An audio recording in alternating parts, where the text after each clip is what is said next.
Welcome friends, இது டுசம் maths. நான் அப்துல். இன்னைக்கு நம்ம 10th மேக்ஸ்ல பயிற்சி 1.4, அதாவது உறவுகளும் சார்புகளும் ரிலேஷன் ஃபங்க்ஷன் இந்த சாப்டர்ல இருக்கக்கூடிய பயிற்சி 1.4ல ஃபர்ஸ்ட் சம் தான் இன்னைக்கு நம்ம வீடியோ பார்க்க போறோம். அந்த சம்ம பாக்குறதுக்கு முன்னாடி நான் உங்களுக்கு ஒரு சேலஞ்ச் கொடுக்குறேன். ஓகேவா? இது என்ன சேலஞ்ச்னா, நான் உங்களுக்கு ஒரு கொஸ்டின் கொடுப்பேன். அந்த கொஸ்டினுக்கான ஆன்சரை நீங்க கமெண்ட் பாக்ஸ்ல கமெண்ட் பண்ணணும். அப்படி ஆன்சர் தெரியலன்னா ஆன்சர்னு டைப் பண்ணுங்க, அதுக்கான ஆன்சர் நான் உங்களுக்கு கொடுப்பேன். இப்போ வாங்க அந்த கொஸ்டினை பார்ப்போம். 0.6 கூட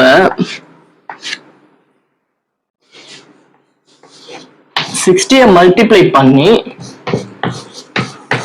44 ஆட் பண்ணா என்ன வரும்? இதுக்கான ஆன்சர் எனக்கு கமெண்ட் பாக்ஸ்ல நீங்க கமெண்ட் பண்ணுங்க. அப்படி ஆன்சர் தெரியலன்னா என்ன சொன்ன, ஆன்சர் டைப் மட்டும் பண்ணுங்க, அதுக்கான ஆன்சர் நான் உங்களுக்கு கொடுப்பேன். இப்போ நம்ம பயிற்சி சம்க்கு போவோம், வாங்க.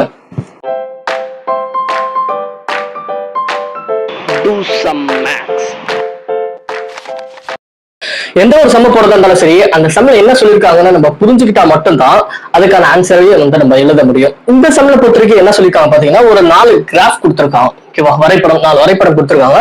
இதுல இருந்து இது எல்லாமே ஒரு சார்பாகுமா ஆகாதா அப்படின்னு கேட்டிருக்காங்க. அதுக்கான காரணத்தையும் நம்ம சொல்லணும். இதுக்கான ரூல் பாத்தீங்கன்னா சிம்பிள் தான், ஒண்ணுமே கிடையாது. இந்த வரைவலை இருக்குல்ல, இந்த ஆர்க், இது வந்து ஒரே ஒரு புள்ளியில வெட்டுச்சுன்னா, இந்த செங்குத்து கோட்டை ஒரே ஒரு புள்ளியில வெட்டுச்சுன்னா அது சார்பாகும். ஒன்றுக்கு மேற்பட்ட புள்ளிகளை வெட்டுச்சுன்னா அது சார்பாகாது. இவ்வளவுதான். ஓகேவா? இப்ப ஃபர்ஸ்ட் வரைபடத்தை பாருங்க. இதுதான் செங்குத்து கோடு. இதை வந்து என்னது, வரைவலை சொல்லுவாங்க. இது என்னது, இந்த ஆர்க்க வரைவலை சொல்லுவாங்க. எத்தனை புள்ளியில வெட்டுது?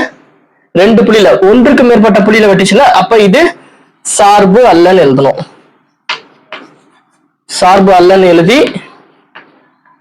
அதுக்கான காரணத்தை அப்படி எழுத வேண்டியதான். என்ன எழுதணும்?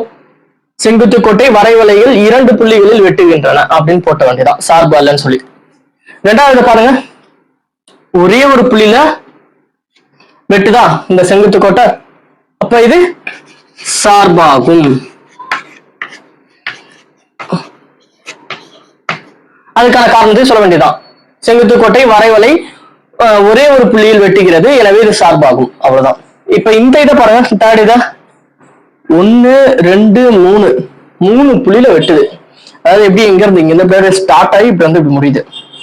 3 புள்ளியில இது வெட்டுறதுனால இது சார்பு அல்லன்னு போட்டு அதுக்கான காரணத்தை நீங்க எழுத வேண்டியதான். கீழே 3 புள்ளிகளில் வெட்டுகிறது, செங்குத்து கோட்டை வரைவலை 3 புள்ளிகளில் வெட்டுகிறது அப்படின்னு போட்டு 3வது இதுக்கு நீங்க ஆன்சர் முடிச்சிடும் தான். சார்பு அல்லன்னு போட்ட வேண்டியதான். சார்பு அல்ல. இப்ப இதுக்கான ஆன்சர் நீங்களே சொல்லுங்க. ஒரே ஒரு புள்ளியில தான் வெட்டுது, அப்ப இதுக்கு என்ன ஆன்சர் வரும்? சார்பாகும் சொல்லிட்டு அதுக்கான ரீசனை எழுதிருங்க. இவ்வளவுதான் இந்த சம்ல கேட்டிருக்குது. ஓகேவா? ரொம்ப கஷ்டமா? ஈஸி தானே? ஈஸியா போட்டுலாம். இதுக்கான ஃபுல் நோட்ஸ் வந்து வீடியோட எண்ட்ல கிடைக்கும். இதே மாதிரி எல்லா சம்ஸுமே நீங்க ஈஸியா புரிஞ்சுட்டு போகணும்னு நினைச்சீங்கன்னா, என்னோட வீடியோவை தொடர்ச்சியா பார்க்கணும்னு நீங்க நினைச்சீங்கன்னா மறக்காம சேனலை சப்ஸ்கிரைப் பண்ணிருங்க. அது மட்டும் இல்லாம இது உங்களுக்கு யூஸ் ஆகலாம் பரவாயில்ல, உங்க ஃப்ரெண்ட்ஸ் ரிலேட்டிவ் உங்களுக்கு தெரிஞ்சவங்க அக்கத்து பக்கத்து வீட்டுக்கு யாருக்கு வேணாலும் யூஸ் ஆகலாம். அவங்களுக்கு வந்து மறக்காம இந்த வீடியோ வந்து ஷேர் பண்ணிருங்க. ஓகேவா? அதே மாதிரி நான் சொன்ன சம்ஸ் வந்து கால்குலேட் பண்ணி எனக்கு கமெண்ட் பாக்ஸ்ல கமெண்ட் பண்ணுங்க. இல்ல வேற ஏதாச்சும் டவுட் உங்களுக்கு இருந்தாலும் மறக்காம கமெண்ட் பண்ணுங்க. அடுத்த சம்மை ஈஸியா போடுவோம். அதற்கு வெயிட் பண்ணுங்க. பாய் பாய்.